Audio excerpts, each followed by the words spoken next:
न्याय की देवी वाली प्रतिमा में बड़े बदलाव किए गए हैं। अब तक इस प्रतिमा पर लगी आंखों से पट्टी हटा दी गई है।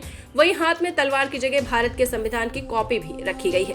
तो आपको बताते चले, सुप्रीम कोर्ट में न्याय की देवी वाली प्रतिमा में बड़े बदलाव किए गए हैं। अब इस प्रतिमा पर लगी आंखों से पट्टी हटा दी गई है। वहीं हाथ में तलवार की जगह भारत के संविधान की कॉपी रख दी गई है।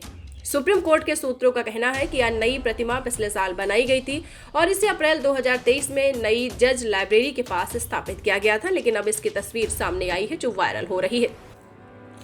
जानकारी के अनुसार पहले इस प्रतिमा में आंखों पर पट्टी बंधी कानून के सामने समानता दिखाती थी। इसका अर्थ था कि अदालतें बिना किसी भेदभाव के फैसला सुनाती हैं। वही तलवार अधिकार और अन्याय को दंडित करने की शक्ति का प्रतीक थी। हालांकि अब सुप्रीम कोर्ट जजों की लाइब्रेरी में लगी न्याय की देवी की नई प्रतिमा में आंखें खुली हुई हैं और बाएं हाथ में संविधान है। तो आपको बताते चलें, बहुत बदलाव किए गए हैं। जी हाँ, सुप्रीम कोर्ट में न्याय की देवी वाली प्रतिमा में बहुत बड़े बदलाव किए गए हैं। अब जिस हाथ में आपको बता दें तलवार होती थी, उस हाथ में संविधान की प्रतिमा है।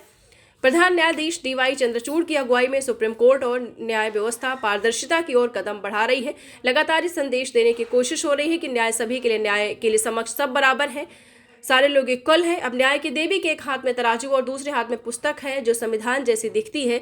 इसके अलावा एक और बड़ा बदलाव हुआ है। दशहरे की छुट्टियों में सुप्रीम कोर्ट के सामने तिलक मार्ग पर एक बड़ी वीडियो वॉल लग गई है, जिसमें हर समय सुप्रीम कोर्ट की जस्टिस क्लॉक चलती है, जिसमें सुप्रीम कोर्ट में मुकदमे की रियल टाइम जानकारी जानी जा सकती है। पढ़ते रहिए fight against criminal daily newspaper.